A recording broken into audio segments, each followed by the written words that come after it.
Thank you very much, Mr. Sorrells. Now, ladies and gentlemen, I want to get to our two candidates for the governor's office as quickly as possible so that you can stop hearing from me and start hearing from them. Let me explain how tonight's debate is going to work. Each candidate is going to have 5 minutes for an opening statement. We will then proceed to questions. I will ask one candidate question A, that candidate will get 2 minutes to speak. Then the other candidate, question A, that candidate will get 2 minutes to speak. Then 30 seconds for a follow-up from the other candidate, and then a second follow-up, 30 seconds. Now, before I announce the candidates, I am going to do the time-tested, how many fingers do I have behind my back, to determine who gets to speak first with the first question. You want to do it? Got it. All right. Okay. Yeah, he gets to go first. I said I want to go second. So you go first? All right. So. This is as hard as our competition gets. It is. As you can see, both of these gentlemen have great ideas. Let me introduce first Chad Prather. He is a conservative columnist and host on Blaze TV who has received more than 1 million views on Facebook alone. He is fast becoming the conservative, common sense voice for our great state of Texas. He believes that Texas should be a leader in America and #1 across all categories. He has also been called the modern day Will Rogers. Please give it up for Chad Prather.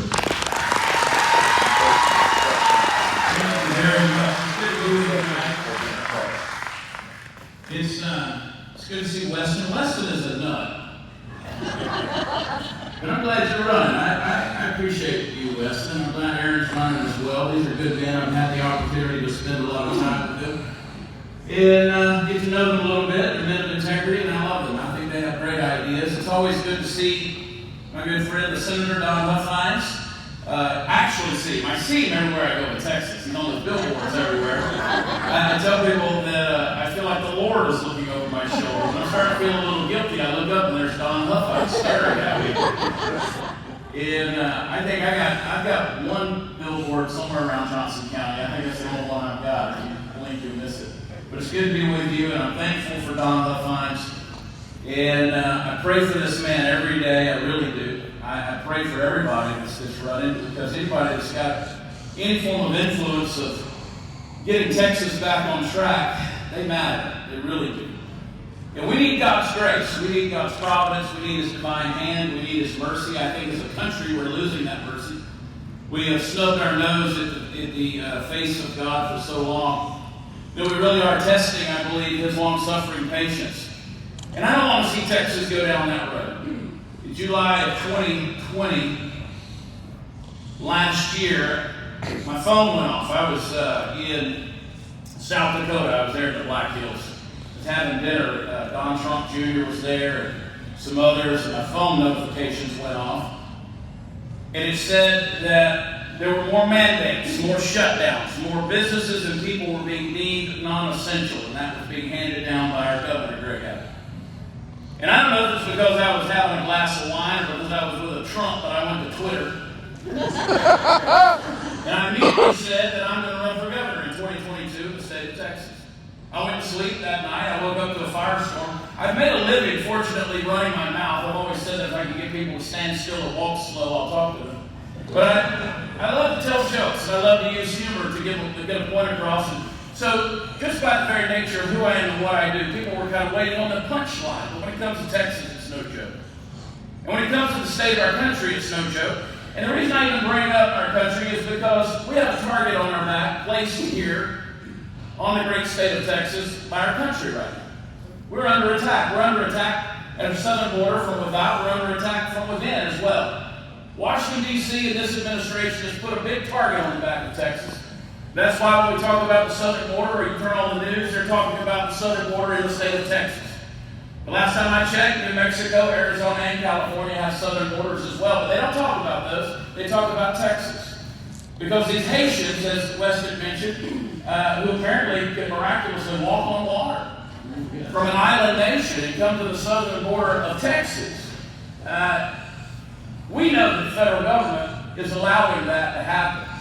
because they want to see Texas fall. Why in the world would they want Texas to fall? Because they know that Texas is the last bastion of true liberty and freedom. We're the last group of constitutionalists that have the ability, the size, the leverage, the economy, the power, the might, the resolve, the dignity, the history, the legacy, the people to put Washington, D.C. back on track. They don't want to be back on that track. They want to spiral downward in a controlled crash, wreck our economy, wreck our nation, and have just enough of value left over to hand over to the globalists. And Texas is the only thing standing in the way. California's not going to do it. New York's not going to do it. Illinois is not going to do it. Oregon and Washington aren't going to do it. I met the folks back here just moved here from Oregon. God bless them. I'm glad you're here. I'm glad that conservatives are coming to the great state of Texas. I'm not happy that we're opening our doors to multinational corporations in Silicon Valley and turning Austin into another Central California with Facebook and Tesla and Google and Amazon and all these other things that are not empowering our economy, because they're bringing with them not only their people and their money, their size and their leverage, but they're bringing their ideologies, and it's weakening our resolve here in Texas. Folks, at some point in time, we got to stand up, and that's what I'm trying to do by saying, let's get government out of our lives. When I woke up September 1st, just a few weeks ago, there were 666 new laws in my life here in Texas. That's an interesting number, by the way. I did not go to bed on the last night of August hoping that I was going to have 600 some odd new laws and regulations and governing things over my life. I didn't want that. I didn't expect it, didn't need it, didn't want it. Wasn't hoping for it when we woke up to it. And there's another sign that we have this ever-expanding monster, this blob that literally eats everything that it touches. And the more it eats and the more it consumes, the bigger that blob gets, and that is big government. We're seeing it in Washington, D.C. 30 seconds. We're seeing it in the 2.5 million unelected bureaucrats that are reaching their greedy fingers into Texas pockets every single year. And we're seeing it in Austin, Texas. We're seeing it because Austin has gotten so big it's out of control. And everywhere I go across this state, and I hear it with every person I talk to, they say, what can we do? That's a sure sign that government has gotten too big. It's time to do something about it, folks. So I'm going to tell you now, Prather2022.com, we're going to spend a little time together. And I'm thankful we're not running against Don Huffines, but we're running alongside him.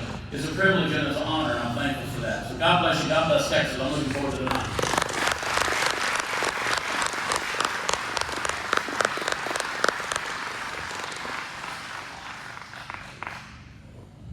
Don Huffines is a fifth-generation Texan and former state senator representing Dallas County's District 16, and he earned a reputation for being one of Texas's most conservative legislators. Please give it up for Don Huffines.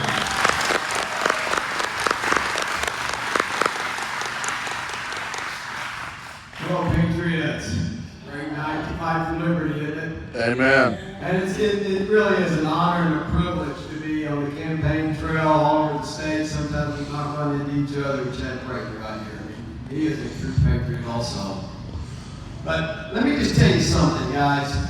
The third week of April of this year, third week after Easter, a 28-year-old lady went to church in Dallas, Texas, with her 11-month-old in her arms. The church, you see, was still scared of the Wuhan virus, so they were meeting in the gymnasium like this, and all the chairs were 10 feet apart, 2 at a time. And she sat down in the far right-hand corner with her husband and her baby, and she took her mask off. And the pastor, he walks by and he says, "You need to put that on." She said, "I'm not going to do that, because you see, I'm pregnant." Number 2, and I got morning sickness. She says, well, the service goes on, and towards the end of it, she's kneeling and praying in front of her chair, and she feels this heavy hand on her back and on her neck. She turns around and looks up. There's 3 Dallas policemen standing above her. In the middle of the service, 3 Dallas policemen, and this lady, she's got her hand on her taser, and she's saying, "You're going to jail because you didn't have your mask on. We're going to arrest you for trespassing." Well, they took it outside, her husband and the police, and they took a picture of her license plate and said she can never set foot again on that property. They're going to arrest her for trespassing. A church you've been going to on and off for 20 years.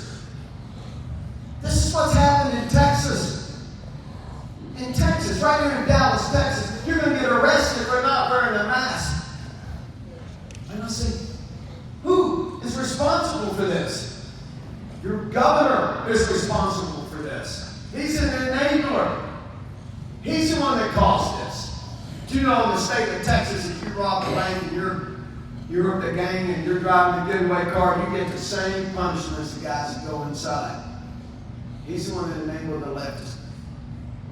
Well, as he said, I'm a fifth generation Texan. I was born in Dallas, Texas. I'm a God-fearing patriot. I believe in life from conception to natural death with no exceptions. I'm going to make sure I do everything I can as your governor to get rid of abortion entirely.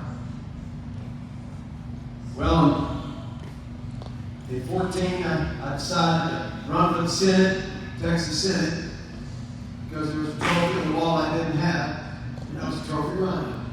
We were sitting in Senate District 14. So I was down there for 4 years in that swamp. I saw it firsthand. It really is a swamp. It might not be as wide as the one in Washington, but it's just as deep. Have you ever met a Republican that didn't say he was conservative? They don't say that. You know what? 90% of them are liars. They're all liars. And they know they're lying. They want to go down there and govern one way and campaign a different way. Because, you see, they're not a member of the club. They don't care what you think. You're not a club member. The very first day I got in office, we were clearly informed in the Texas Senate that we were so lucky to be a member of this club. This is the most exclusive club you could ever be a member of. There's only 150 of y'all still alive in the state of Texas, and your loyalty is always with your fellow club members. And they just go on and on about that. They do it all the time. I don't think I'm any different than y'all are. Is the border secure? No. Are your property taxes going down? No. Do you have confidence in your elections? No. I could go all the way down the list. Well, I've got comprehensive plans to fix all that. My border plan, I'm telling you, I've never asked for permission from the federal government to secure the Texas border. No. I've got a comprehensive plan to phase out property taxes entirely. It'll take about 8 years to get that done. We're going to put an applied cap to 0. I got a comprehensive plan to make sure you've got confidence in your election. I'm going to create a new law enforcement division. We're going to put law enforcement in charge of our elections. Because I don't trust either party. They won't cheat. They won't cheat an election. We need enforcement of our election laws. Well, I'm a business guy. I see it different than my opponent, Greg Atkins, been in office for 30 years. He's the definition of a career politician. He's a political windsock just floating in the wind out there, blowing every way he can. I see an issue that I'm solving. I don't need a new job. I don't need a new career. I'm the only elected office holder in the history of the state of Texas that never took a penny from the government. No pay, no pension, no health care, no travel vouchers, no reimbursements, no nothing. I did that because I would never work for the government. The government didn't hire me. The people hired me. I'm going to do the same thing as your governor. I'm going to make sure we solve the problems that affect Texas. I've got the courage, I've got the solutions to solve those issues. This is our time. God bless you.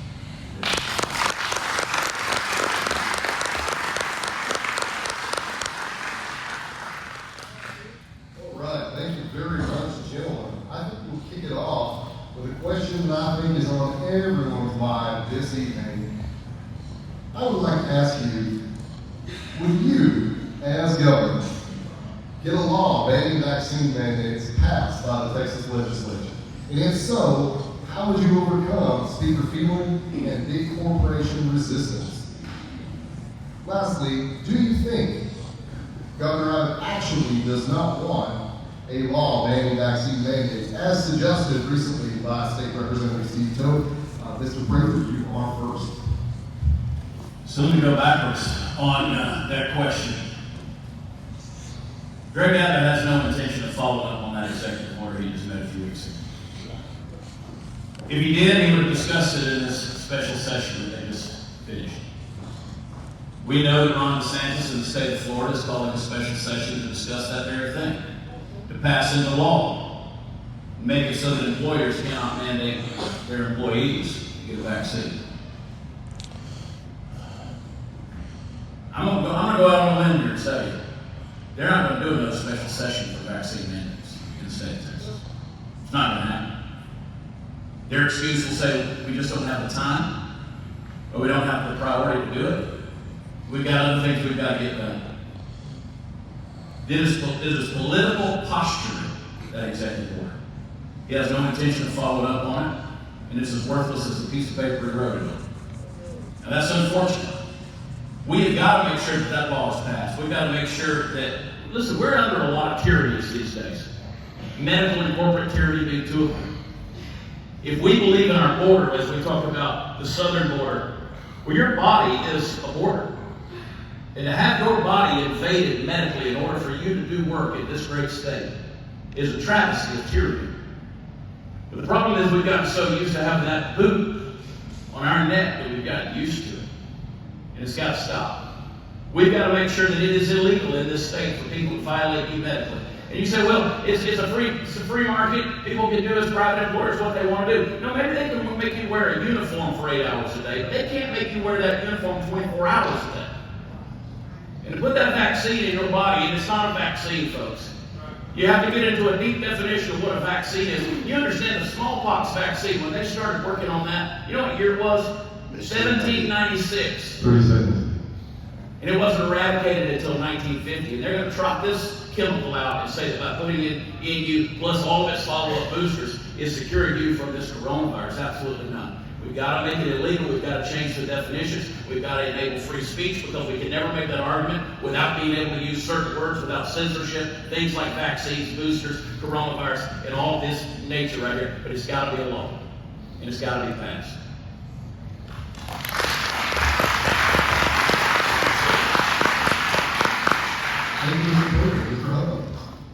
The answer to that question, though, Greg Abbott's not going to do that. He's not going to, I don't think, if he calls a forced session, he's not going to pass that law. I will never, ever let anyone be forced to take the vaccine for any reason, whether it's your business or the government or anyone else. I've never taken the vaccine, and I'm never going to take the vaccine.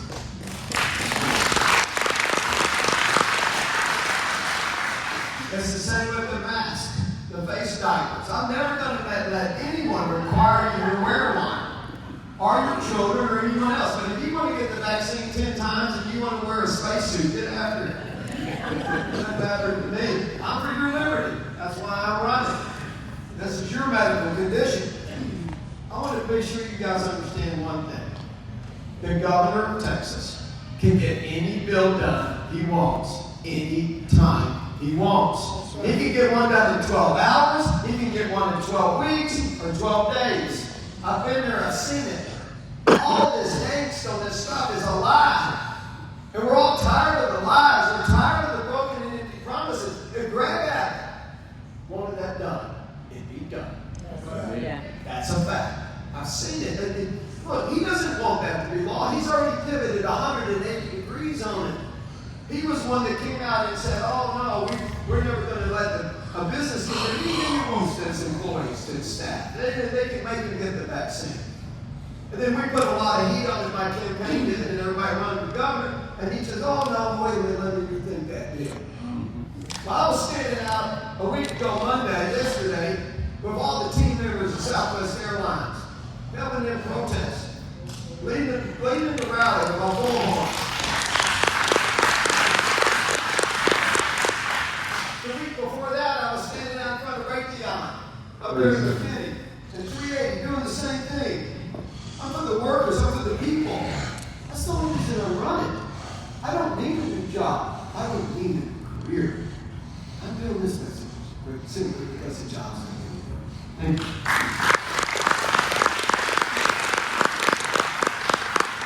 Thank you, Mr. Huffines. Follow Mr. Prather.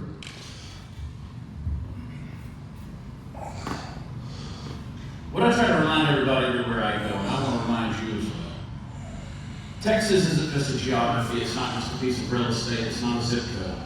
Texas is far bigger than that. Texas is a spirit. It's caught. It's not taught.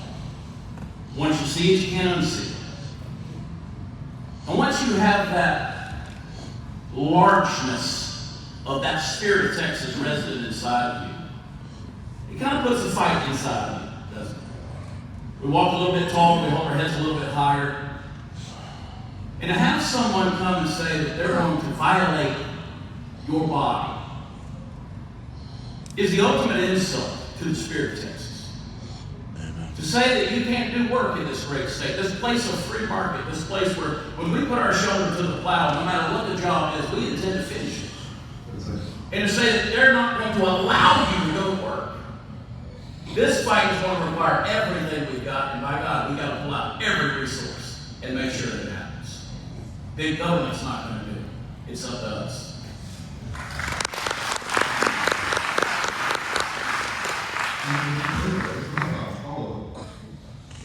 Well, I just say, this is one of the main reasons I'm the catalyst for me to run. I only got 30 seconds, but I can tell you, when Abbott shut us all down and put 3 million Texans out of work in one day, destroying tens of thousands of jobs because he's listening to that lying piece of crap, Fauci.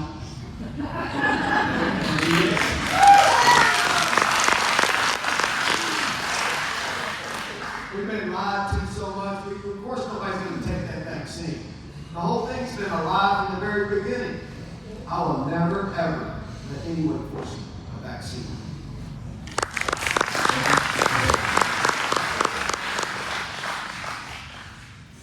All right, Mr. Huffines, this question first goes to you.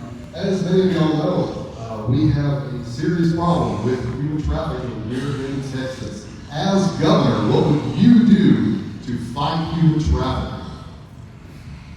Well, the genesis of human trafficking is an open border. And that is where the cartels are pouring people across the borders. We know I don't have 2 minutes. I won't have a lot of time to tell you about my border plan. But let me just say this. The federal government's never going to secure that border. They never have, and they never will. It's not going to happen. We had the trifecta in Washington with the most courageous president we've ever had. The border was still porous. I've been to the border 3 times, and since May, I was on the committee and also for border security. But it's the cartels that are causing most of the human trafficking and the sex trafficking. And these are the most dangerous criminal organizations in the world. They're incredibly violent. Incredibly violent. If you don't know how violent they are, you really should just try to Google it up and see it. It's off the chart. They're murdering, they're raping, it's rampant, of course. They're evil incarnate. We all have poisons coming over here, and they're sex trafficking people, the kids, after they kill their parents, and they put them with a pimp, and then they sell the kids, or they'll rent the kids out so they can get amnesty. They go back and forth, keep doing. You don't even know their names. They don't even know their names. If you stand around, I was talking to people on St. Graham, if you stand around the fountain down in the Galleria Mall in Dallas, Texas, as the police were telling me undercover that a lot of those girls standing around there in the Galleria Mall are being sex trafficked. Right here in Dallas, Texas. Houston and Dallas are the centers of sex trafficking in the United States of America. It's because of that war. Thank you very much, Mr. Huffines. I keep reminding people that we have to detect, we have to deter, we have to detain, we have to deport, we have to defend. The defend part is the politically incorrect part, we don't know. But the violence is being brought to us. This is an invasion. And our Constitution tells us that whenever the Commander-in-Chief in Washington, D.C., the executive order of the federal government, leaves a state high and dry in the place of invasion, that the governor of the state becomes the Commander-in-Chief. We're at that point. Greg Abbott has everything within his disposal to defend our border. He's not doing it. About 2 months ago, I posted on my social media page 7 headlines of Greg Abbott's plans for the border. Only problem was those headlines were from 2015. They sounded exactly like the things that say right here today. Now, when I was in Val Verde County last, there in Del Rio, I met with Sheriff Joe Frank Martinez, who is a Democrat, by the way. I sat in his conference room for 2 hours, and he told me all about everything, the current stats that had not been released. And every morning I'm on the phone in an official official capacity and an unofficial capacity with various people who are telling me things that are going on. That 120-mile stretch of Valverde County, which is what you're seeing on the news when you turn it on. The cartels across the river in Acuña are making $25 million a week. A week. Human trafficking, drug smuggling, organ harvesting, child smuggling, sex trade. $25 million a week. The state of Texas, as I said earlier, has a lot of leverage. And one of the things that we need to force Washington, D.C. to do is to make sure that they name those cartels international terrorist organizations. We need to have the ability to unleash the full force of our fighting power against them. Because this is not going to end, it's not going to stop. And if Washington, D.C. doesn't come to our rescue, and they're not, it's time for Texas to stand up. So what I say is we not only finish Trump's wall, we build a physical wall, but we build a human wall. Now people say that sounds awfully politically incorrect. That's right.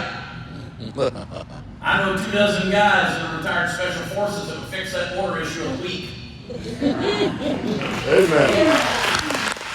It's not going to look good on the news, folks. I promise you. The solutions are out there. Thank you, Mr. President.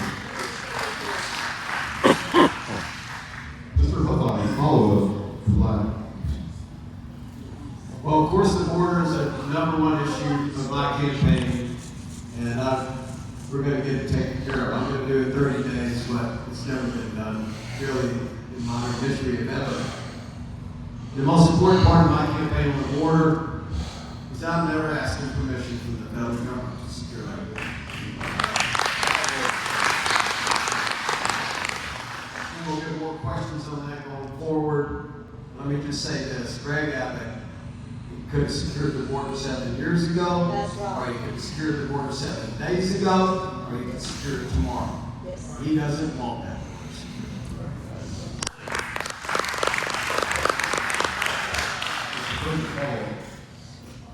And to that point as well, I agree. Sheriff Martinez, I met with him there in Valverde County. He said, I didn't like the last administration. The last administration at least had this under control. We've got to disincentivize the reason these people aren't coming here. And we know that we've got to turn those lights off, so to speak. There's so many incentives for them to come. So many that are marching for our border, a lot of them don't even realize there is a legal way to come in the United States. But they're wearing shirts that say Joe Biden is for all. Folks, Washington, D.C. isn't the answer. The federal government isn't the answer. And we've learned that Austin isn't the answer. They want that. Somebody asked me on the news yesterday, what do you think about Operation Lonestar? I said the words are fine. But it's not being enforced. Because it gives Greg Abbott an opportunity to play the blame game and continually put it on Washington, D.C. It makes him sound conservative. It gives him a scapegoat. And it makes him get reelected.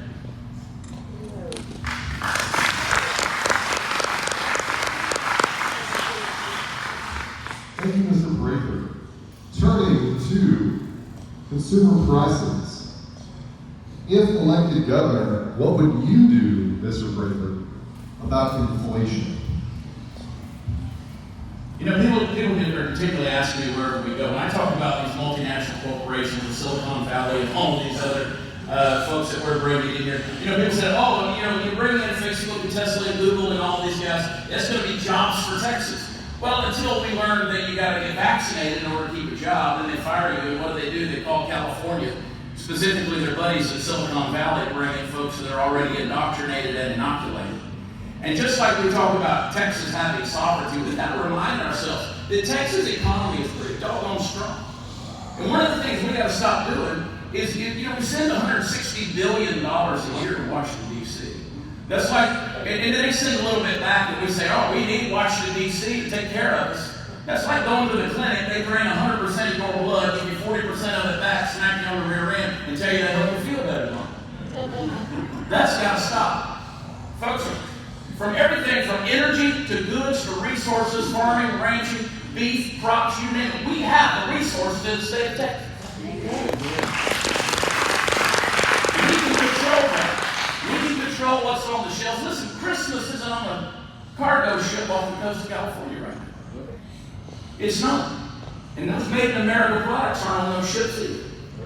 Folks, we can do this. What we have to do, though, is we've got to stop being so governmentally dependent. And that's exactly what we've become. We're not conserving anything. We're not conserving anything. At the end of the day, if big government suddenly got small tomorrow, most of us wouldn't know what to do with ourselves. Hence the reason we're in so much confusion in regards to how am I going to be able to keep my job? I'm a federal employee or I'm under a federal contract. We've become dependent. We say we believe in small government. Let's make it a small government. And let's let the rest of it follow suit. Folks, we're being tyrannized again by commercialism and so many other things that have that boom on our neck. We don't have to have that. You don't become the 9th largest economy in the world by showing weakness. And it's time for us to get ourselves together in an independent, listen, I'll use this word, in an independent way. Because you don't feel united in California, Oregon, or Washington, D.C. Texas sovereignty, folks, that's ultimately the answer.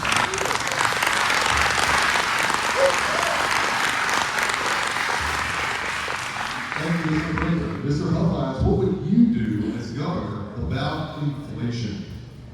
Well, first let me just say where it's going to hit you the hardest. It's going to hit you on your property, your house. It's going to go up 10% a year, maximum amount of inflation. And guess what? You're going to be paying a higher property tax on that. Every year, it just keeps going up and up and up. On all your property, whether it's rental property, your land, your farm, your ranch, everything. And only your homestead is capped at 10%. Everything else can go up unlimited amount. And the government's going to come and take their share. It's going to be 1.8% to 2.6% of that value. You don't have a lease on that. You never own it. You'll never own your own home. Now, they're going to never own anything in your own property. The government owns it. And all you do is rent it from them. And you're just going to keep renting it and renting it, and you don't have a lease, and the market price just keeps going up and up. That's where inflation is really going to kill you. But the reason we have inflation is because the Democrats and the Republicans are spending us out to debasing our currency so bad in Washington, D.C. Anytime you print a lot of something, of course it's going to go up. I mean, inflation is going to go up. It's going to be worth less. So as governor, we need to be prepared for the inevitable collapse of the old dollar. And that's part of the governor's job, is to prepare us for a possible emergency. And I'll be looking into that. I'm a supporter of cryptocurrency, and we need an alternative currency to look at. Because that dollar could easily go down so far in value. You can have hyperinflation, it's not worth it. It's not worth anything. It's already worth about 2 cents what it was about 75 years ago. Yeah. So, the governor can do a lot. Inflation's coming. You know, we need to help a lot. Very simple. Thank you. Mr. Prather, follow up. In the time that Craig Abbott's been in office, 2 terms as governor, he's increased spending on the state level by $48 billion. $48 billion. We have Washington, D.C. that's consistently talking about spending trillions of dollars. Most people off the top of their head don't know what a trillion is or how many zeros are on a trillion. It's money that's not there. It's money that's not theirs. But yet they want to write these bills and tuck all of these little secrets inside of it. And they're going to tax your great-grandchildren and ad infinitum. So what we've got to do, folks, and listen, I agree with that in regards to crypto. I believe that it's long past due. We need to have a form of state currency. There's some things that we do. Utah's doing it. How do you have the 9th largest economy in the world and you don't have a currency that's dedicated to your state? There's some issues to get around there, but I believe it can be done. But it ultimately starts at the top, folks. The price of goods goes up because we've lost 80 cents of what something is worth. 10 seconds. When you printed more money in the last 3 months than all the history of the United States combined, you don't understand value anymore. Hence, you're going to have inflation.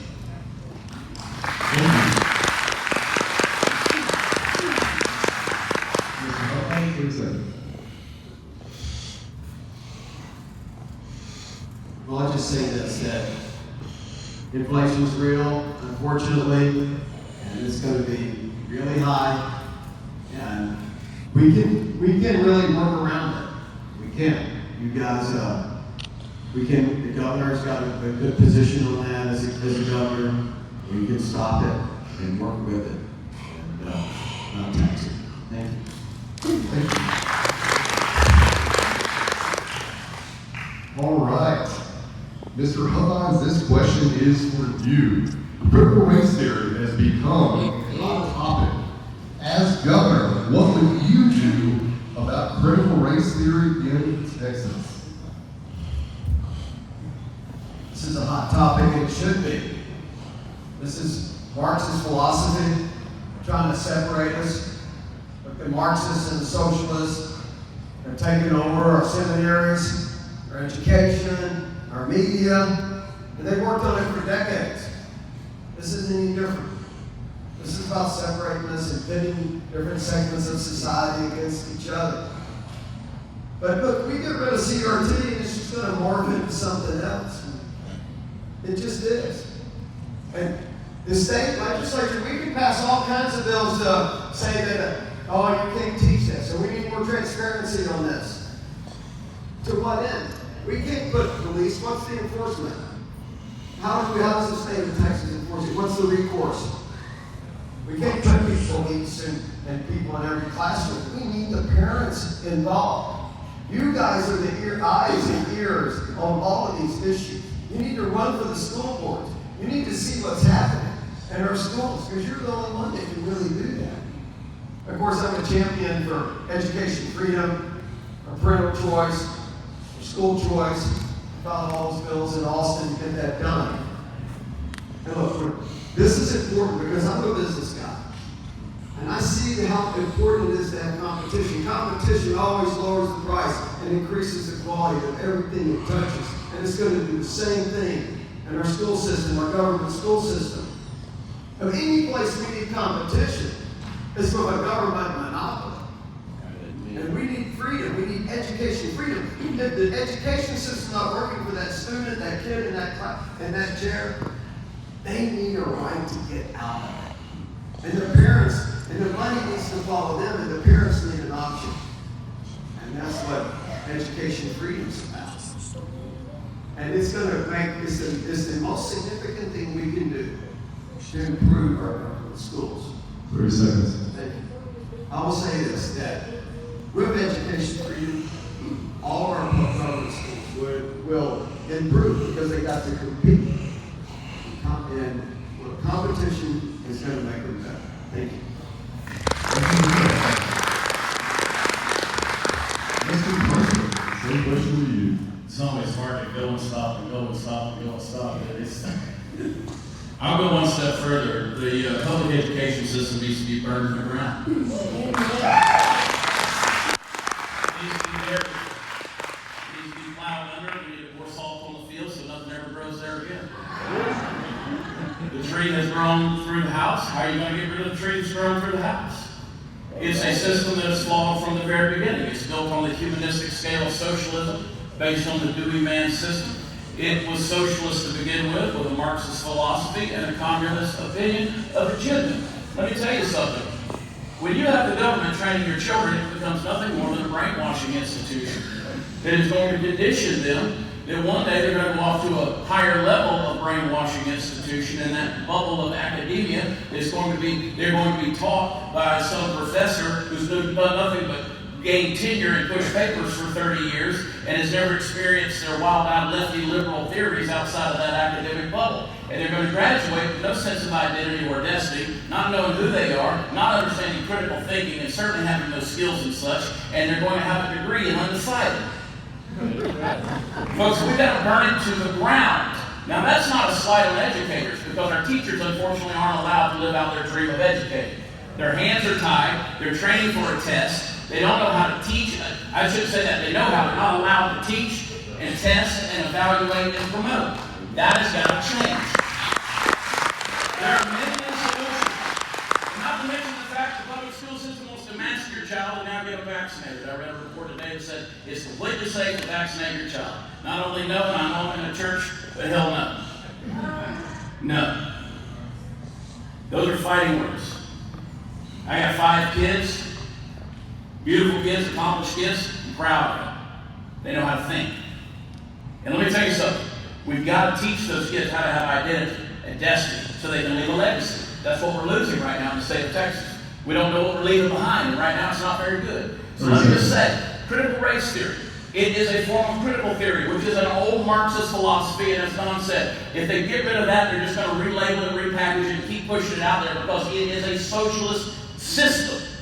We've got to continue to expect them to keep bringing up this nonsense. Now, to the point, no, it has no place in free society. It's certainly not Western culture or Texas. But folks, we've got to start incentivizing the private sector for education, and that will look like co-ops, homeschooling, all these various things. And trust me, let's get the government out of our kids' brains.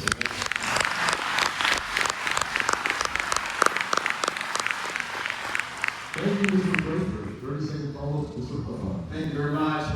I have 5 children, 4 boys and a girl. We homeschool them throughout their schooling career to make sure they can grow up in a good, conservative, Christian environment. They did, and I'm very proud of them. Education is fundamental to our society. And let me tell you real quick the powers of the governor. It's not just legislation, which of course is huge. The governor gets the last call on every bill that leaves that building, gets to decide the budget, last call on budget. But thousands of appointments are made by the governor. Thousands. All the board of regents for every university are appointed by the governor. 30 seconds. By the governor. Imagine if our universities that are training our teachers were run by patriots.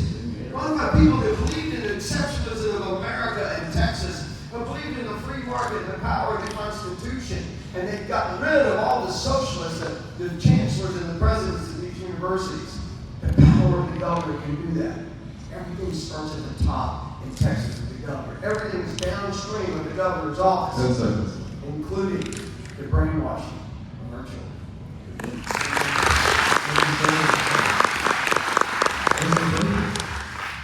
So my friend David Barton, Wall Builders, years ago, he talked to me one day and he said in 1900, he said there was an exit exam that all students in Texas were required to take. It's usually about the 8th grade level, because back then, they only went to school about 3 months out of the year, and they graduated at about that 8th grade level. They had all the education that they needed. It was time to go to work. He said in all the years we've had our hands on that test that was given to those 8th graders in 1900, he said we brought in hundreds of PhD education students. Not a single one has ever passed that exam. 30 seconds. That right there tells you how far we've fallen in terms of our education. Amen. I believe, people say, oh, you're against standardized tests. No, I just believe there's a purpose for them. It's not training to the start. I believe that our students should have to pass the citizenship exam before they graduate high school. I believe it should be required. We should be teaching civics. We're in a primary race and people think we're splitting the vote. I don't even understand what we're up against here. 10 seconds. We've got to get past this stuff. And this nonsense that we keep pushing is another way to distract us from teaching our children how to think critically.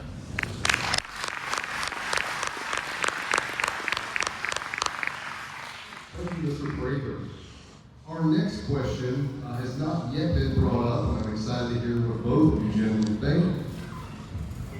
Child genital mutilation was a hot topic among conservative activists during these last few legislative sessions, but we did not have a ban on it. What would you do as governor regarding that, and how would you persuade people who are neither liberal or conservative activists of the justice of your position? To you first. Well, the first thing you do is you stop receiving campaign donations from the clinics that specialize in gender modification. Amen. Like our governor does. That's one thing you can do. Prioritize the next generation. I'm in agreement. I believe in the abolition of abortion. You can call it abortion. I call it murder. I believe that life begins at conception. And I was conceived in Texas. So I at least have Texas DNA. But I believe that life begins at conception. I believe that we are made in the image of God. We are made male and female. And I believe that being made in that image, fearfully and wonderfully, is precious. It should be protected. And I believe that to the degree that we stop protecting those that are innocent among us, whether it's the unborn or those who can't fight back with no voice, our children, I believe that we neglect the hand of God in His providence as I began tonight. We are sacrificing a generation on the altar, a medical altar. And the cry of the blood of those innocents is reaching the throne of God. Now, I don't want to preach, but I can. And I believe that those lives are so precious. And we understand that what we've done is we have taken ideologies and turned them into policies. And we've allowed these nonsensical arguments to exist among us without shutting them down without further ado. Now, I'm not saying there aren't some medical anomalies that happen in a fractional statistic, but we are normalizing nonsense. And we're allowing it to pervade itself as rational thought. It has no place in civilized society, in Western culture, in America, and certainly not in Texas, where I believe our values are what made us great, and I believe those values will continue with us into the future in the days ahead. But to the degree we protect our children, is to that degree we will maintain the grace of God and His hand of providence over our great state.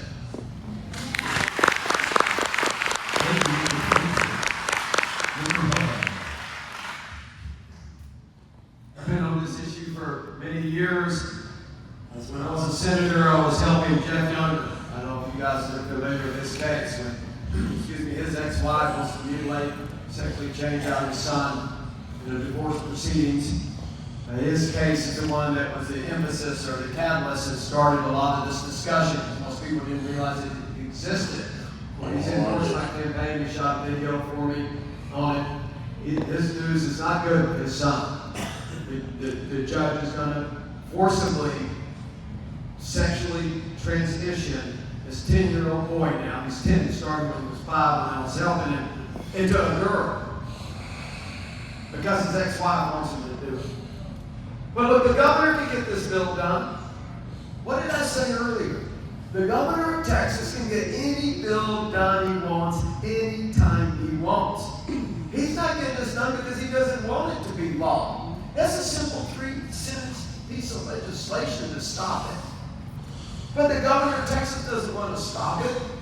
Of course I'm going to stop it if I'm your governor. Let me just say this. The governor, everything like I just said, everything starts at the top. Our virtues, our culture. It starts at the top. Everything's downstream of that. The governor can use the bully pulpit. The governor can do all kinds of things. For instance, I'm going to make sure we get prayer back in our schools.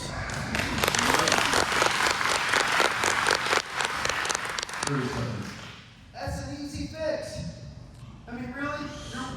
I'm never worried about a lawsuit. I'm going to prove not just to the United States what it means for Texas to be sovereign. I'm going to prove what it means to the free world what Texas means to be sovereign. I am not worried about the federal police, the prayer police coming into 1,100 school districts and trying to enforce that law. That ain't gonna happen. I'll take that fight all day, every day. Taking prayer out of the schools, the catalyst that started the sexual revolution. It's the thing that started the abortion. It's the one that has led to the downfall. When we take God out of it, this is going to be Christian prayer. So when we take God out of our schools, we've suffered a lot over the last 50 years. It's going to end in Huffines Mission.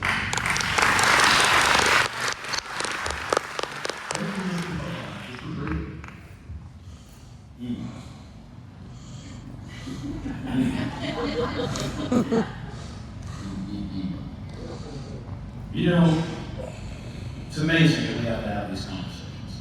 Yeah. It really is. Yeah. It shows you how far we've slipped, really. But I will tell you this. Our history is a great one in this state. There's some great names. Louis, Crockett, Houston, Travis. Awesome. What names are going to be written about Texas in the days ahead? Is it going to be Beto O'Rourke? I do. Is it going to be a guy like Greg Abbott, who Nope. says all the right things, and then pays $25,000 a week for a public opinion poll 1 second. in order to determine how he's going to govern? Do we wait for the headlines to see what Ron DeSantis in Florida has said? Put his finger in the air and see which way the wind's blowing? And then 5 days later say but not do the exact same thing? 5 seconds. We've got to get away from this, folks. It's not that hard to do these things. It's hard to drag through the muck of politics and big government. That's what's got to go. Let's make it small, folks, and get this government under control. Thank you for waiting. Mr. Huffines, follow Texas is the leading state to change the gender of our children, and it's mainly boys. They're being chemically and sexually castrated by the hundreds, and most of it taking place right down here in Dallas, Texas. This is an embarrassment for the state of Texas. It's an embarrassment for the Republican Party. It's a travesty. It really is unimaginable. Unimaginable that the rhinos down in Austin won't fix this. My battle in Austin was always with the rhinos. And you with Democrats were never with me, but the rhinos are the ones that would lie so much they can't even remember what they're lying about. And the fact that they let this go on without simply bringing it to the floor is really inexcusable and unimaginable. Listen. And I lay it all on our governors. The governors are my responsibility. Thank you.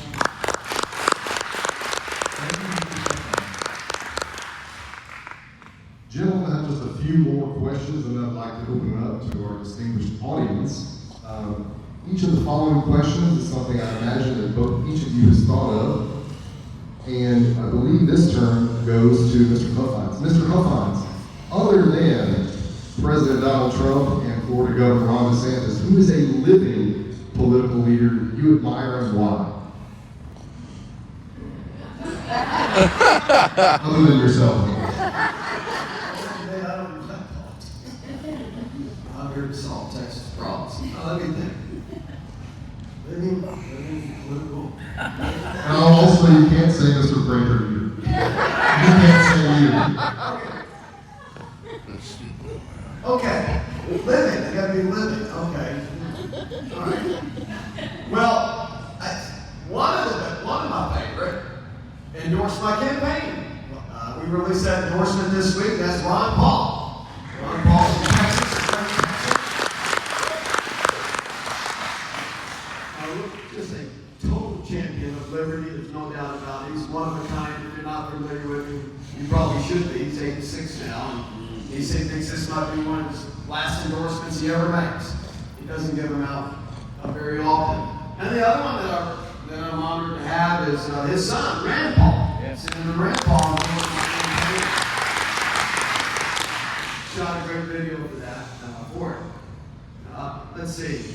Nigel Farage in England is a great patriot, great leader for. Too bad he's not an American. Did he be an American? I didn't say America. The rest of them, and I know the list is really short. There's a few, but not many. There aren't. And the reason is simple. Most politicians are concerned about what? Their career. They're career politicians. All they think about is how they're going to make money out of the process. They don't care about you. They would work so hard in Austin not to take the hard vote. They never wanted to be accountable. If I can tell you stories that'll make your hair curl, how much I was cussed at and screamed at before the Texas Senate by Republicans. Because I wanted them to take the vote on constitutional carry. I wanted them to take the vote on phasing out the franchise tax, the margins tax. I wanted to hold them accountable to so many other things that you would have thought 30 seconds. that I was trying to kill their grandmother or something. These are people that are professional liars.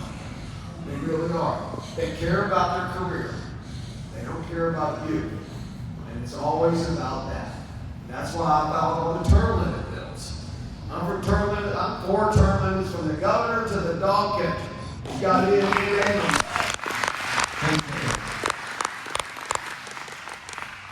We're going to get that done under Huffines administration. Thank you, Mr. Huffines. Mr. Frazier. That is a hard question. I don't like politicians either. I know that, I was always told never pick your heroes that are still alive. And, that is a hard one. I keep looking for a chink in the armor from Ron DeSantis, but it doesn't seem to be one. And that's the beauty of it. When you want to be a leader and truly represent your people, stand for the Constitution, and not play political games, this is what you get. It's not politically correct, that's for sure. And to that regard, I appreciate Christy Nolan in South Dakota. Amen. She didn't shut down the state. And I also understand there's only 17 people in South Dakota. Everywhere I've gone across the country, people say, why isn't Texas more like South Dakota? And I remind them, I say, I don't want to be South Dakota, I want to be Texas, And South Dakota doesn't have its own toast. And they said, Florida doesn't have a waffle iron in the shape of the state. Texas is very special in that regard. I don't know what the flag of South Dakota looks like. I know what the Lonestar flag looks like. Some of you ladies put it on a bikini and float down the river. But, as far as dead heroes are concerned, there's a lot of those. I'll remind you guys of something that a guy named Sam Houston said, and I love it. He said, govern wisely and as little as possible. Amen. And any politician that's out there that wants to lead their people with delegated authority as a representative that has that philosophy, I admire.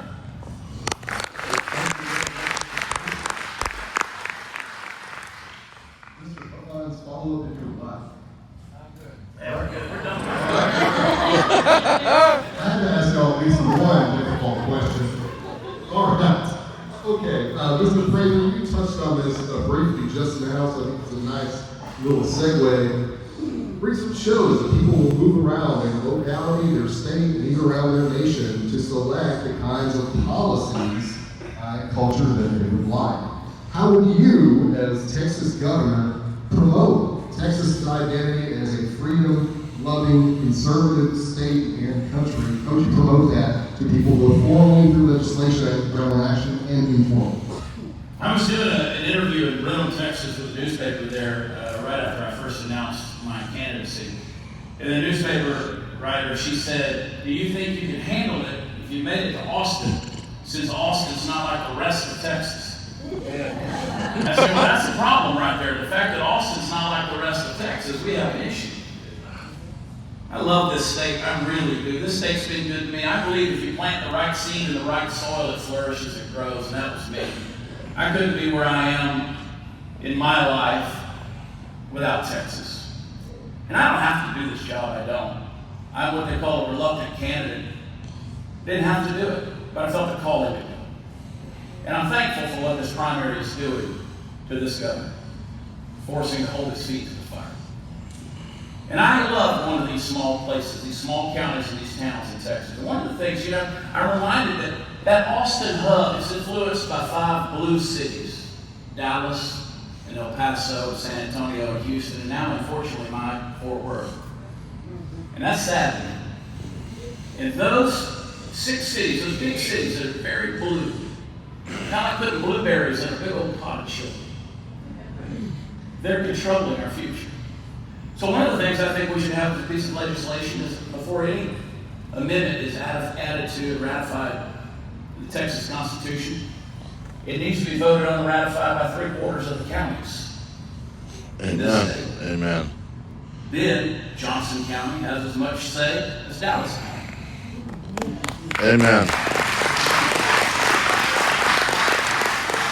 These population centers, mostly of which are being populated by people who are not from our state. I can't do it, but I wish I could. I wish I could make it where there was a probationary period that if you moved to Texas, you had to wait 4 years to vote. Because I think that Texas is the spirit. I really do. You got to catch it. 30 seconds. You got to catch it. But no, I think we've got to get the power back in the hands of the people. We really do, because at the end of the day, you're ones. I keep quoting that great political movie, A Bug's Life, where the grasshoppers were scared to death. The ants were going to figure out that they outnumbered outnumbered them 100 to 1. That's what we have right here in the state of Texas. Let's not let that go.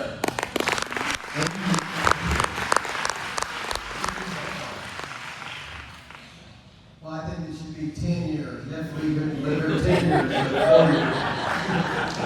4 years. Maybe then. Maybe not then. Everybody got all real estate and live here too. Pay all the taxes. But look, the governor does have a lot, like I said earlier, a lot of effect on our culture, a lot of effect on Texas. Everything really is downstream.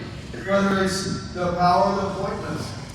Like I said, you know that not only do the governor make thousands of appointments, just look at what he appoints to. The medical board, the real estate commission, the pharmacy board, the insurance board, the health and human services, which is 35% of our budget, education, which is the other 35-40% of our budget, the director of education. Thousands of appointments, hundreds of things you haven't even heard of. This directly affects our culture and who we are as Texans. Not only with the Board of Regents, but education, for instance. I mean, the governor, like I said, the governor is about virtue, too. Our virtue. And C.S. Lewis always says, the catalyst for all virtue is courage. You got to be courageous. Are there any courageous people in our country left? Not in politics. I don't see them. There's maybe one, maybe DeSantis. That's it. There's nobody that's got any courage in the Republican Party. There's no one that's willing to stand up. The bar is really low across the nation. It's easy to be heard in this environment. Under a Huffines administration, it's going to be not only a new chapter in Texas history, it's going to be a new book in Texas history. I'm going to buck up all the Republican governors across the state of Texas. I'm going to give them all cover. I'm going to prove to them, to the nation, what it means to be sovereign, what it means to be courageous, what it means to be virtuous. This is our time. This is time we've been waiting for. Thank you.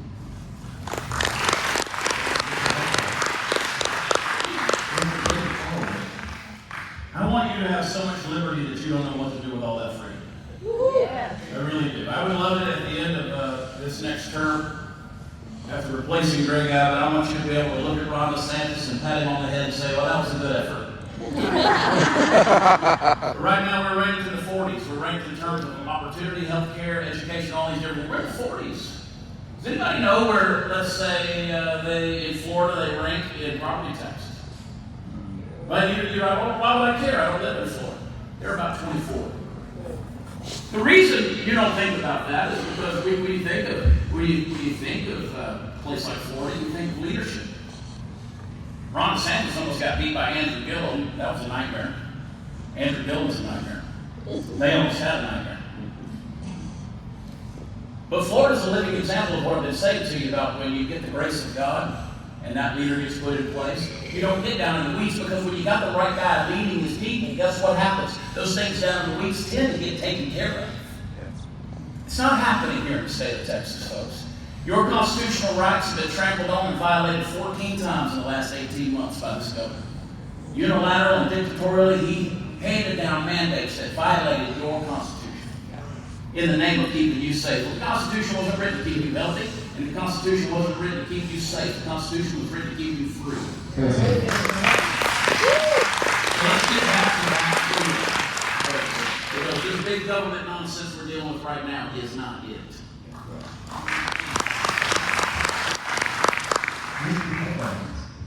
Thank you, Jed. Well, the lens I'll look through is your governor. Is it your fundamental role of government? That your liberties come from God and not the government. That's why we swear allegiance to the Constitution. Your liberties come from God. And that Constitution was to protect that. And that is the fundamental role of government. Another way you could say that is government's here to protect you from government. It's to protect your birthright, your God-given liberties. And that's how I'm in government as your governor. And look, this election is very doable. It's very winnable. But there's no cavalry coming over the hill to save us. There's not. This is, you're it. We call 911. And y'all are here. We have to work together to save Texas, and we can have a possibility of saving the country. Thank you, Mr. Huffines. Last question before we do our closing statements and open it up to questions from the audience is, what would you do as governor specifically to lower our tax burden and cut spending in Austin? Mr. Huffines, this one is yours. And I'll go first. Well, the governor gets to work on the budget before the session starts, along with the speaker's team and the lieutenant governor's team. We work on it. The governor will work on it for about 6 to 8 months with LBP ahead of time.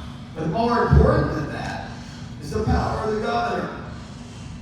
The governor gets last call on the budget. So when the budget's all done by the legislature, it goes up to the governor's desk, and the governor can line out all the different lines in that budget. Like you see Austin Flagship Campus, got 14 lines on it. I can line out one of them or all of them. Let me tell you what those club members down there in that swamp all want. They all got their pet project they want to get done. And they love passing bills. The governor's got incredible authority on the budget. I mean, that's his number one thing, but legislative and the budget. And well, let me just say that, let me just talk to you a second about property tax, about government spending. I've got a clear plan to phase out property tax. It's a priority of the Republican Party. It's a terrible way to fund government. And it's going to take about 8 years. We're going to put it in a glide path to zero. We're never going to have an income tax. I'm going to give you a chance to vote on it because it's going to be a constitutional amendment when I get that out of the legislature. So we can cut the head off that snake and stay dead on property tax. Are you tired of renting a home from the government? Yep. Yeah. All the property is owned by the government. This is very doable. This is not whimsical. It's not political rhetoric. I've been working on it for years. I've got a lot of people working on it. It's a math problem. The best way we're going to do it is the government has a lot of revenue streams. The state government does. You have sales tax, we got liquor tax, oil and gas tax. All that increases about 8% a year. All that revenue. We're going to take 9% of that revenue increase. We're going to buy down property tax with it.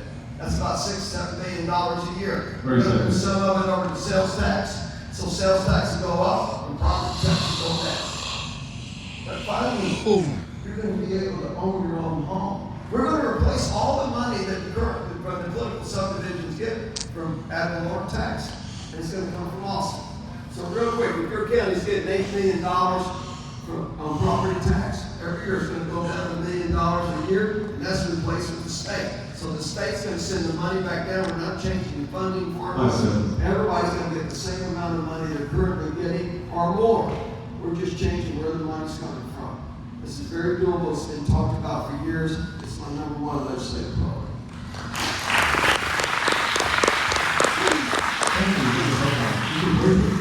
Well, that's I'll tell you one thing, we need to do some real analysis, don't we? Especially when, as I said earlier, we're sending $160 billion a year to Washington, D.C. for what? So those 2.5 million unelected bureaucrats can keep telling us what to do and how to live our lives. That needs to stop. We need to figure out where that lottery money's going. That's an interesting concept. It comes for education, right? And property tax, they're going to continue to go higher no matter what. That's got to be reduced immediately, especially for those over the age of 65. We've got to give some relief to the folks that serve in our military. And we've got 6th and 7th generation ranchers in Texas whose next generation, their kids don't want the ranches. You know why? Because it's well, illegals are running all over it. It doesn't make any money because we've lost any incentive for farming and ranching anymore. And property taxes. We've got to reduce those immediately. You know, I believe in the Friday Night Lights theory of great Texas football in our high schools, but they don't need to be playing in $60 million stadiums that rival divisions. Amen.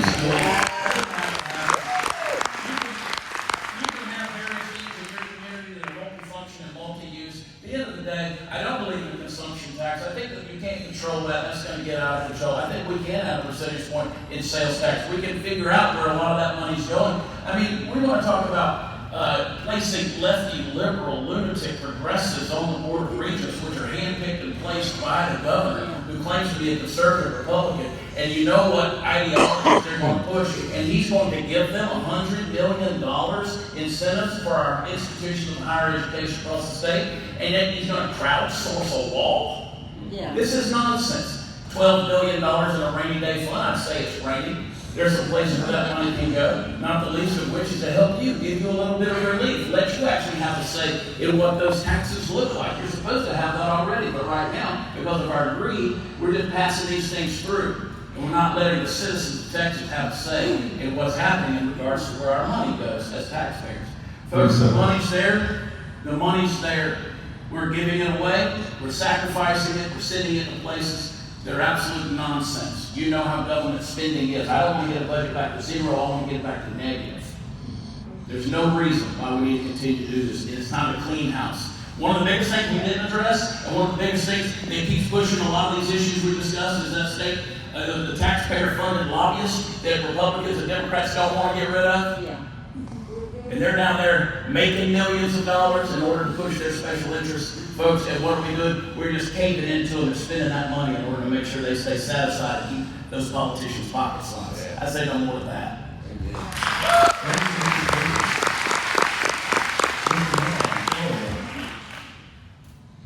Patriots, we're trying to figure out the economic benefit of not having property taxes.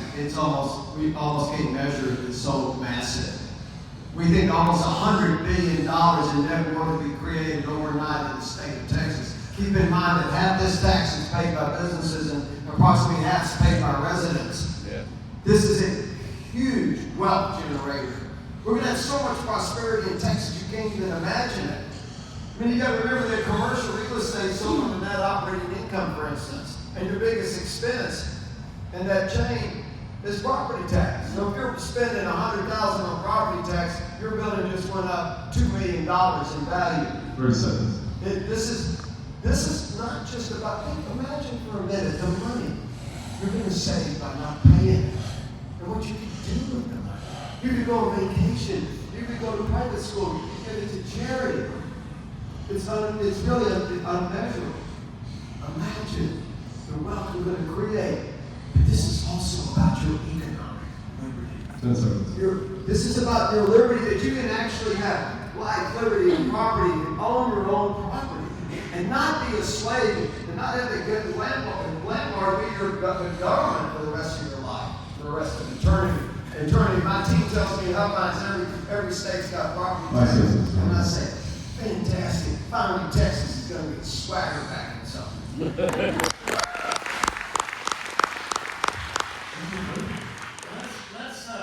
Let's quit depending on the government. How about that? Let's Amen. all these government programs. They cost money and they're worthless. My business just lost, or I should say, the post office just lost 52 deliveries last week out of my business. Private enterprise should be incentivized in a way that they can do things, and they're going to do things far better than what the government's ever going to do. I just got back from the Permian Basin. Spent a few days out there at the oil show, visiting with the folks in the oil and gas industry.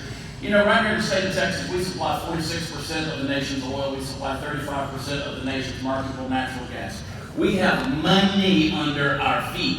A lot of it. Amen. But we have made ideologies into policies. And so what do? We try to run our state with 25% green energy, which fails us when things get climactic. We knew that from last February. Amen. So, listen, I keep saying those fans, which by the way, those fans are petroleum-based products, and they consume 35% of the energy just running, the energy they make, they consume it. The only thing I see for those fans is take them down there to I know how they work. You take them down there to the border, put them on the wall, and let that be the last obstacle these Haitians have to find.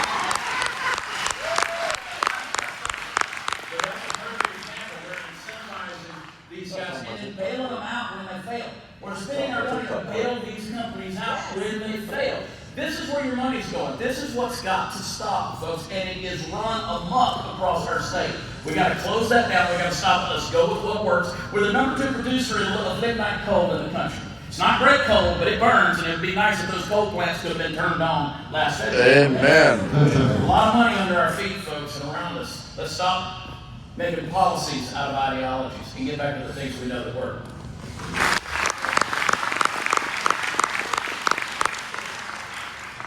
Ladies and gentlemen, these two fabulous gentlemen have answered many terrific questions. However, I know you want to hear more. So let's go ahead and have them give their closing statements and then open it up to questions from the audience, touching on some of the many issues that you didn't get to ask them questions about. Since Mr. Prather guessed the first one, who goes first or second? Mr. Huffines. I have 1 or 2 computers behind my back. How many is it? It is 2! So, would you like to go first or second for closing statement? All right, Mr. Prather, 2 minutes. I love the great state of Texas. God bless Texas. God has blessed Texas. We say that phrase a lot, God bless Texas. But I think that over the course of our adult lives, if you say something enough, that it becomes trite, it becomes tradition. Amen. Maybe it loses its sacred emphasis. But God has blessed Texas. We won our independence from Mexico under the leadership of Sam Houston with less than 1,000 men. In fact, since 1800, Texas has never mustered a fighting force larger than 1,000 men. We became a nation, we became a republic. It wasn't because we were mighty, it was because of our resolve. It was because there's something that dwells inside of us. And by the way, there were men who came from all over the world, quite literally. Look at the origins of the men who died at the Alamo. They came from all over the nation, but they came from Europe, they came from all over. Because the spirit of Texas called them. I believe in the spirit of Texas. 21 years ago, I came out here, I was on a hunt. I was in West Texas, and I said to a friend of mine, I said, you know, the funny thing about Texans is y'all would rather be Texans than Americans. Amen. And he said, don't push it. But when I caught that spirit, and I realized what Texas is, and I said, you know, Texas has what I like to refer to as a humble arrogance. That's what makes us so large. Like, we didn't have to be mandated when Hurricane Harvey hit in order to run down to our neighbors to the south and to take our trucks down there and help rescue those folks. We just did it because we know what it is. Freedom demands responsibility. And that Texas, which means friend, we know how to show up. That's what the spirit of Texas enables us to do. But as I look across, and folks, I can't unsee the things that I've seen now. Texas is not the Texas that most Texans think it is. We are that last bastion. We're holding out hope. We have a target on our back. As I said earlier, we're being fought and pressured from without and from within. They want us to fall. They want us to fail. It cannot happen. If you believe in freedom, you believe in the Constitution, both the U.S. and the Texas Constitution, then it's time we make a change. The man sitting in that office down there has violated your freedoms. In 1773, they had the Boston Tea Party because the government and its monarchy had overreached and violated the people that it represented and ruled over. And our founding fathers went out in Boston Harbor and they had a tea party. Well, folks, this time we drive down to Travis County and have an Austin tea party. Because you're not being represented. And the people who were there know it, and they have no intention of changing, so let's change it for them. God bless Texas.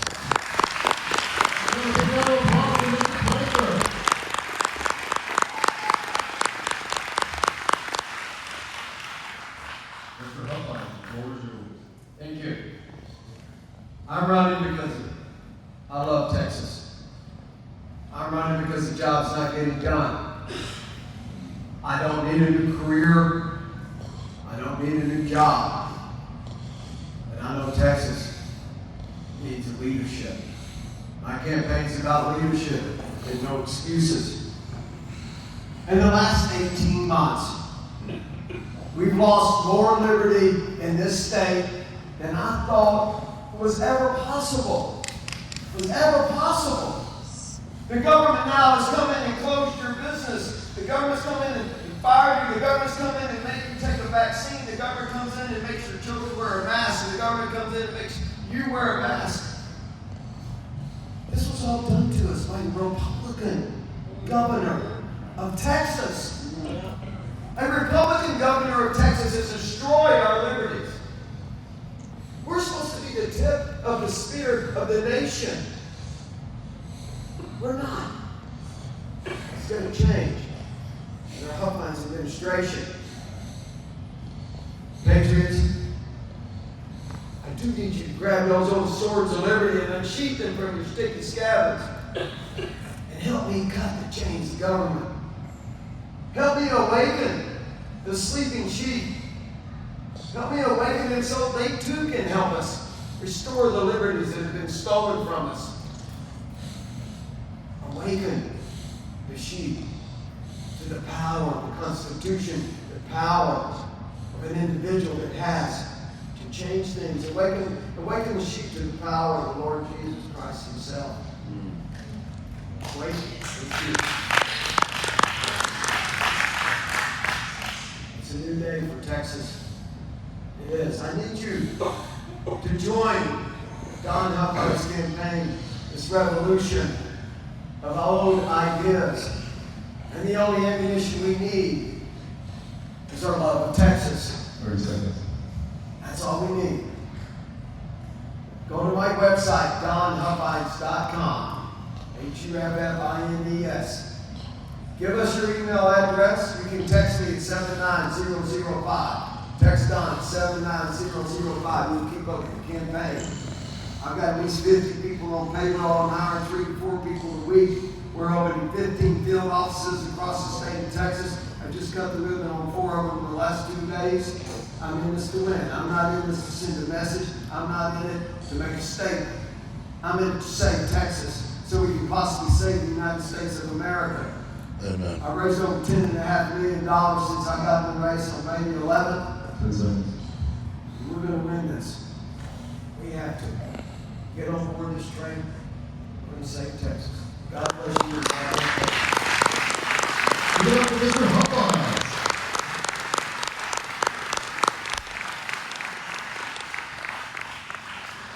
All right, ladies and gentlemen, it is time for questions from y'all. I believe the first question pre-filed was from Baker. Baker, are you here?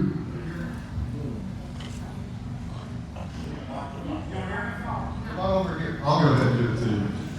Gentlemen, I would ask that you keep your responses to just 1 minute each, so that we have time for a few questions. Also, let's give it up for Grant doing this thing. Thank you both for making the trip. It's been very enlightening tonight. I'm reading from Article 1, Section 10 of the U.S. Constitution.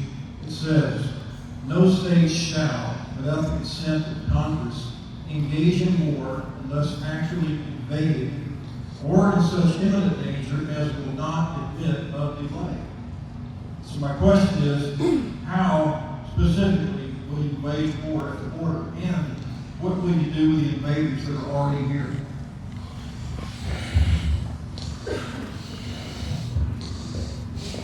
Well, this is on my website. It has been since May. This is the fundamental thing I'm going to do to secure the border and Huffines administration. Using Article 1, Section 10, which clearly gives the states the authority to do what they need to do to stop an invasion. This is an invasion.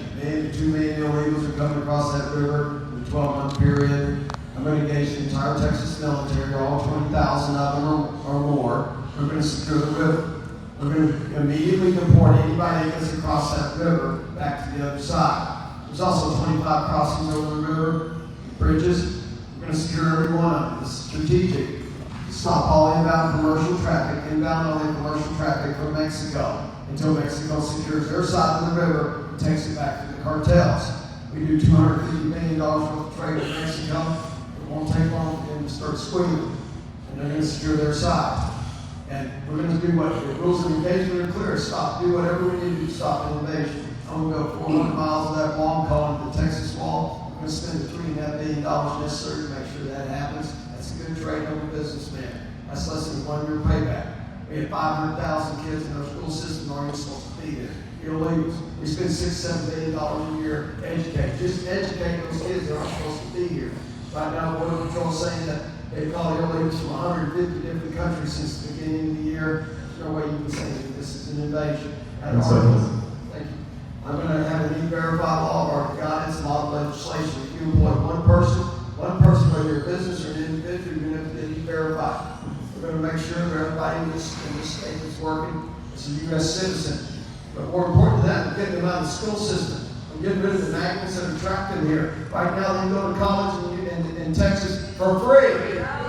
For free. 5 seconds, Mr. Mayor. If you make under $100,000, you can go to school, college for free at the University of Texas in San Antonio. If you make under $65,000, you can go to school for free at A&M or UT Austin flagship campuses. Illegals aren't even supposed to have a job, but they get the same benefits as every resident.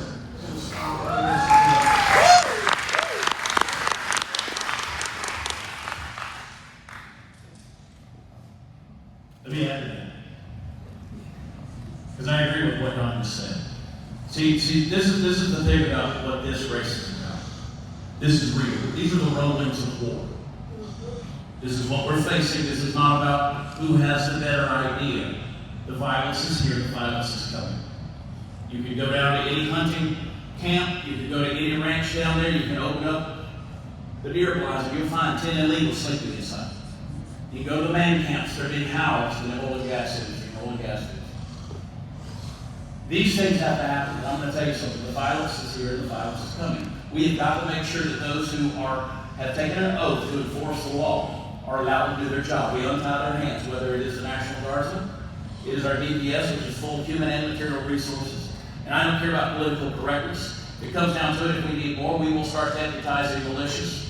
We will start making sure that citizens are qualified and able. And that's, by the way, a constitutional word, militia.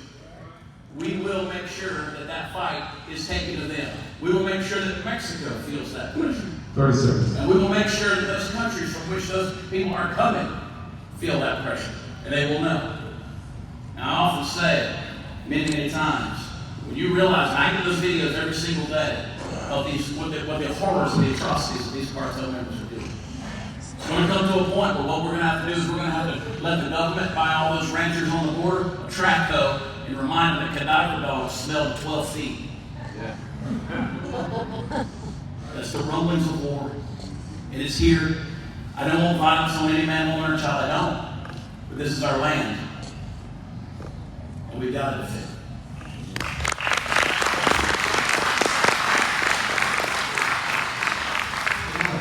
Yes, I saw this gentleman right here.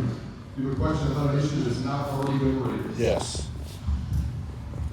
We talked about masks in the schools, but when people violate it, like in Florida where they tied a mask to a young special needs girl for multiple days until they forgot to take it off, what do you do about the teachers who are actually doing that to these children? They're not teachers anymore. We don't allow that. That's criminal action. Those people go to prison. Just like they defund the police, we defund the cities that want to defund the police. Those institutions of education that want to abuse our children, we defund them. As a father, as a dad of 3 daughters specifically, I get pretty angry when I see stories like that. I will not allow the great citizens and parents in the great state of Texas to be labeled domestic terrorists.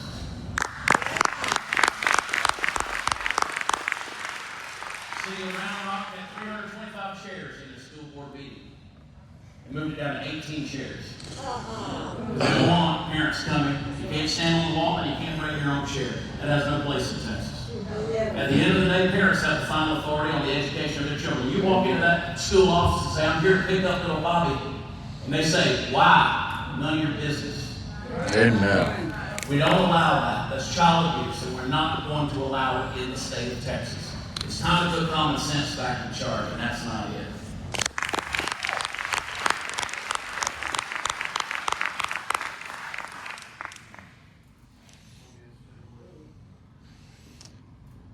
Well, of course it's child abuse, and I certainly agree with Chad. It is child abuse. These are government schools. These are run by government. Teachers are trained by government. The government requires you to go to that school. The government tells you what you have to learn in that school. And we need to understand that if we do all that with government mandates, we're going to lose control. That's why we need school choice and education freedom. But I'll tell you that when I'm your governor, if I issue an executive order, and I'll tell you they're not going to wear a mask in that school, I'm never going to do that unless I know exactly how I'm going to back it up. That's what our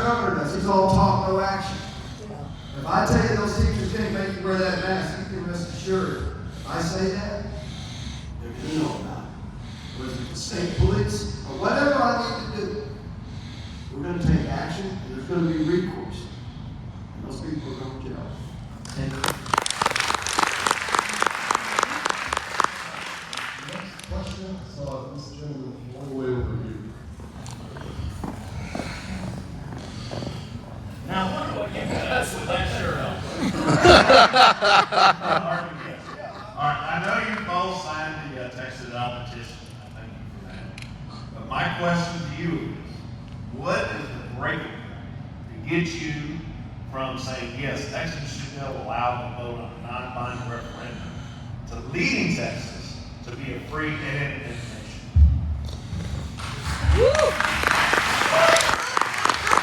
So the Texas bill should be on the ballot, in my opinion. Because at the end of the day, it's to save the people. It's not those handful of few down there that are trying to be dictatorial and with an authoritarian iron fist tell us what we're going to do when we know what they're going to do. People always look with a little bit of shock and horror when you mention Texas or 1349 or any one of those bills. But I always remind people, do you feel united with California? Do you feel united in Washington, D.C., Oregon, Washington State, New York, Northern Illinois? Do you feel united at all? So we're not the United States. We're not. We're not. Folks, Texas has to be in charge of its own destiny. And before you feign that shocking heart, let me remind you that constitutions, borders, and leadership patterns have been redrawn for millennia. We're not exempt from that in history. And we need to make sure that as the state of Texas, we have the pathway that says if that government becomes what it is becoming every day. And trust me when I tell you, the difference between conspiracy theory and reality is 2 weeks right now. It's coming there. We need that right to be able to determine our own destiny. We need to put it in the hands of the people. If that bill were to cross my desk where the people of Texas said, yes, we believe to Texas, I would sign that, I would ratify that. There would be no veto that comes from my desk. Because at the end of the day, we're number one. This is about Texas, it's about Texas sovereignty. And let me tell you something, I don't want us to be one amongst our 49 sisters. I want us to be the one, and the rest learn by our example.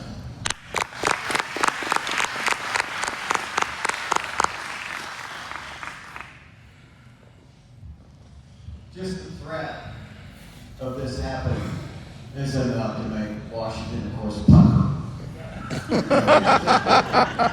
going to go free. Oh, yeah. And that's good. That's the point. And if this bill gets to my desk, you can rest assured I'm going to sign it. And then we're going to let the people vote on it. I'm here for the people. I'm here for you. I'm for you. And I'm with you. I'm only doing this because of you. I want to represent you, the Republican Party also. So if this is something that we wanted together, we're going to work on this together, you count on the fact that I'm going to make it happen. Because but I ask you this. Give me 2 years as your governor before we get going on this, because I'm going to prove what it means to be sovereign. I'm going to show everybody in the country, like I said, what it means to be sovereign. I'm going to light the lighthouse of liberty up, and it's going to blind those socialists from New York to San Francisco to the swamp in Austin. We're going to prove to them what liberty really means, our personal liberty, our economic liberty. I'm never asking permission from the federal government to secure our border. I'm not asking permission from the federal government to do anything. I'm not worried about the lawsuits. The judges can't enforce the law. There's 3 legs to that stool, as you know. Our legislative, our executive. And we're not going to, and judicial. 10 seconds. Judicial can't enforce the law, the executive can enforce the law. We're going to make Washington do that. Amen.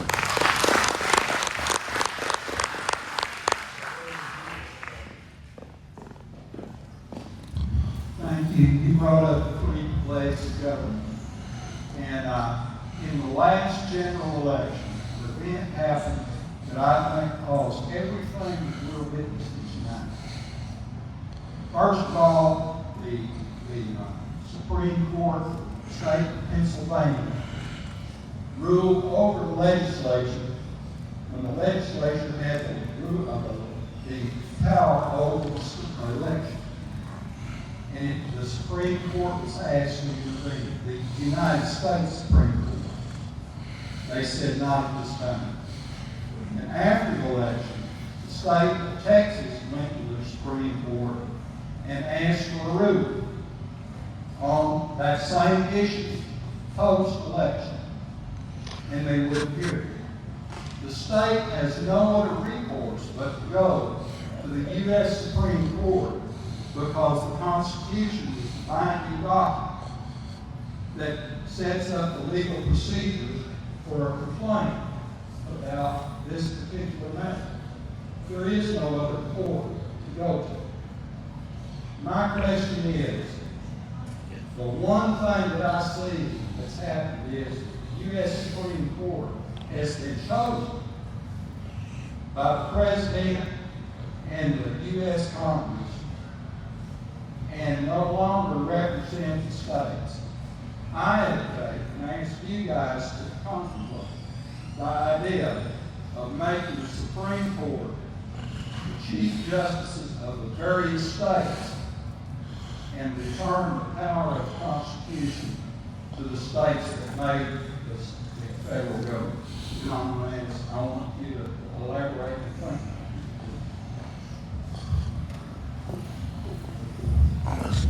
That's a great statement. It's a great statement. And I concur with that. At the end of the day, it's got to come back to the state's rights. It's got to come back to the state's power. We know that in 2020 that election was a mess. Our elections have been a mess for generations. We've got to make sure that our states have certain securities that are in place. Right now we're under judicial tyranny. I can add that to the list as well. Whether it's the state courts, all the way up to these federal courts, these district courts, the Supreme Court. And we're not being represented on the judicial side of things. I don't believe that. I believe we are. We've lost, arguably we've lost our courts. And folks, we've got to make sure that we keep them accountable. Because at the end of the day, all three of those branches of government, again, are accountable to you, the citizen. We've got to make sure that your vote is unquestionably counted. And it is valid. There's numerous things that need to be done. When I win this election, I'm going to demand a forensic audit on my own election. 30 seconds. Because I want to know that I know that I know. And that's the way every person who gets elected to be a delegated representative should be. Folks, we got to make sure that our counties are the last ones, these small cities, small towns, the last ones to turn in their ballots. Because the big cities, they can't flood the numbers until they see what you turn in. There's a lot of things around it. But we've got to put the pressure on the courts, just like we're talking about the executive and the government. We've got to put that pressure. And it's up to we the people.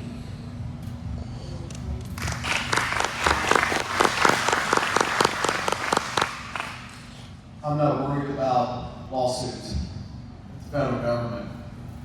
I'm worried about Texas and Texas. That's my first priority.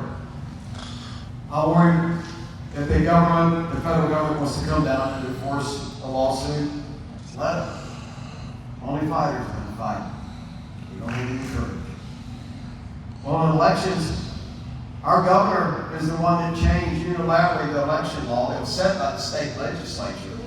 He just changed it on his own, along with all the other laws. Of course, I never would have done any of that. He didn't even get overturned by our own state courts. Having confidence in our elections is the foundation of our constitutional republic. When that foundation cracks, it's going to get really ugly. It's one of the #1 causes in the history of humanity of civil war. We've got to have confidence. That's why I'm going to make sure that you have confidence in our elections. I'm creating the Government Corruption Election Integrity Division of Law Enforcement. It's going to have a minimum of 500 officers in it. All they're going to work on is that. No murders, no drugs, no nothing. It's completely familiar with election laws. They're going to put this group between the two parties. Both parties cheat. People have cheated in elections since there's ever been an election. They're going to follow the ballots. They'll be completely familiar with all the election laws. They're going to be in Central County and having a new court system. A 3-judge panel court system, a new prosecution system, because you're never going to convict a Democrat for cheating a Republican in the major metropolitan counties. We're going to put people in jail for cheating. And that's what it's all about, is enforcing the law. Because right now, they're not enforced. 4,000 people work in the Attorney General's office. 4,750 attorneys. Who are you going to call when you think your government's corrupt? Who are you going to call when your county commissioners are obeying the law in your school district? There is nobody to call. I'm trying. When are you going to call if you think you're getting cheated? There's nobody to call. There's nobody that cares. They're going to care in the Huffines administration. Because I'm going to have at least 500 officers. At least one will be assigned to every county. You have somebody you call.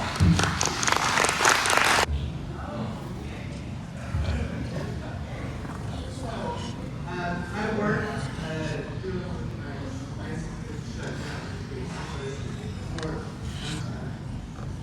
ICE has been pretty much shut down. I'm curious why we're allowing people to make crimes come from other states or other countries, and we're not communicating that. So we're going to continue to allow this, or is there something that you guys can do to make it where we can actually report people that are committing crimes that are coming in illegally and are not?